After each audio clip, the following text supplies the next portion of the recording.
Bonjour à toutes et à tous, c'est Noé Renaud de la chaîne Le Bon Sommeil et j'espère que vous dormez bien.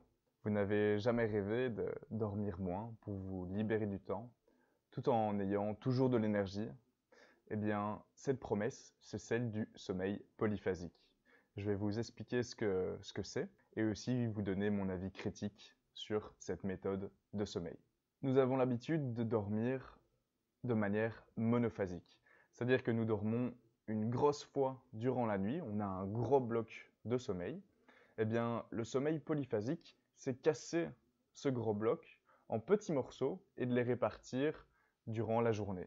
Ah, et aussi, on dort moins en moyenne avec le sommeil polyphasique qu'avec le sommeil monophasique. Et alors, il existe différentes manières de séparer les morceaux, de les agencer avec différentes durées totales de sommeil.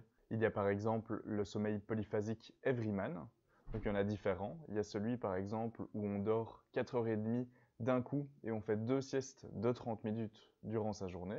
Il y a un autre Everyman qui consiste à dormir 3 heures d'un coup et 3 siestes de 20 minutes. Et un autre Everyman qui consiste à dormir 1h30 d'un coup et 4 siestes de 20 minutes. Et alors les deux plus hardcore, c'est le Burman où il faut dormir c'est 20 minutes toutes les 4 heures. Donc en gros, on a 2 heures de sommeil. Et il y a aussi le Dimaxion qui consiste à dormir 4 fois 30 minutes. Donc on dort 30 minutes toutes les 6 heures. Donc ces deux derniers, ils sont vraiment hardcore parce qu'on dort juste 2 heures par journée. Et vous allez me dire, comment est-il possible de toujours avoir de l'énergie en dormant, par exemple pour les deux plus hardcore, que 2 heures par jour finalement, 2 heures pour 24 heures? Eh bien, avec toute la privation de sommeil qui pèse sur l'individu qui essaye le sommeil polyphasique, eh bien il est capable de faire les siestes très rapidement, donc le temps d'endormissement est minuscule, la personne s'endort en quelques secondes, et aussi eh bien, il ira beaucoup plus vite dans la phase du sommeil paradoxal.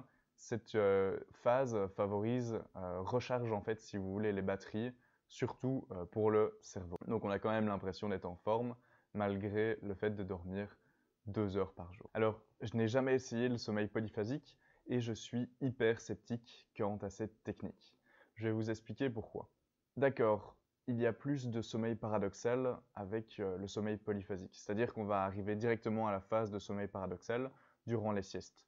Et cette phase favorise l'énergie mentale, donc on recharge finalement ses batteries au niveau mental. Par contre, pour tout ce qui est musculaire, eh bien, il n'y a pas trop d'indications parce qu'il faut avoir beaucoup de sommeil lent profond pour vraiment récupérer au niveau musculaire. Le problème étant que la plupart du sommeil au niveau polyphasique est réservé pour le sommeil paradoxal et non le sommeil lent profond. Donc il y a cette question, est-ce que c'est possible de faire du sommeil polyphasique en même temps que de faire du sport, en sachant que le sport est quand même hyper important pour se garantir une bonne santé.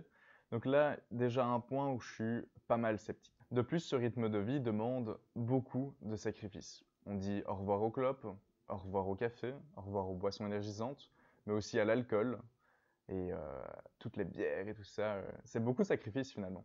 Car toutes ces substances vont diminuer la qualité du sommeil et vu qu'on dort vraiment le minimum, ça mettrait en péril cette technique de sommeil polyphasique. Il y a aussi la contrainte sociale. Donc le monde est principalement calqué sur un rythme monophasique. Et donc si toi tu arrives avec ton rythme polyphasique où tu dors 20 minutes toutes les 4 heures, eh bien tu peux rencontrer quelques difficultés. Par exemple, tous les événements qui durent plus de 4 heures, eh bien tu dois t'absenter pendant un certain moment pour aller faire ta sieste dans un coin en espérant ne pas être dérangé pendant 20 minutes et après retourner à l'événement. Tu te déconnectes énormément de la norme. Et pour tout ce qui est soirée et tout ça, de 1, toutes les 4 heures, tu devras aller dormir. Et aussi, l'alcool, si tu veux vraiment réussir ça, eh bien, tu ne devras pas y toucher. Donc niveau social, surtout pour les étudiants, je pense que ça peut être vraiment un gros challenge. Aussi, ça je ne sais pas le dire parce que je ne l'ai jamais testé, mais je me demanderais comment ça se passe au niveau de la fatigue, parce que avec toute cette privation de sommeil, j'aurais tendance à croire qu'on aurait une narcolepsie passagère.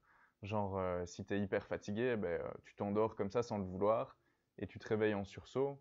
Donc ça, je sais pas, c'est peut-être un point à observer pour les personnes qui ont déjà essayé. Si vous avez déjà essayé d'ailleurs, écrivez-le en commentaire.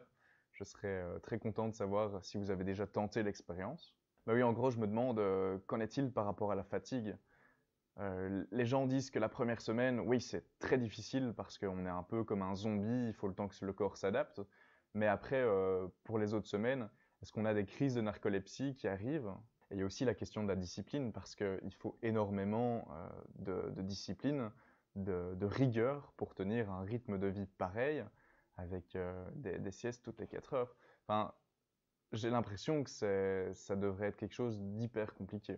Parce que c'est gagner du temps au prix de sa vie sociale. Et je pense que ça vaut pas la peine de gagner du temps au prix de sa vie sociale.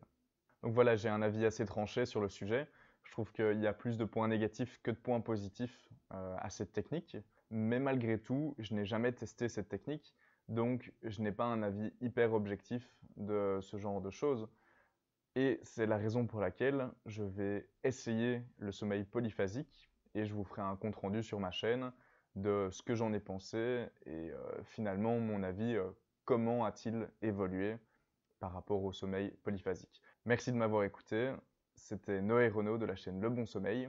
Si vous avez aimé cette vidéo, je vous invite à laisser un like et à vous abonner à la chaîne. À très bientôt.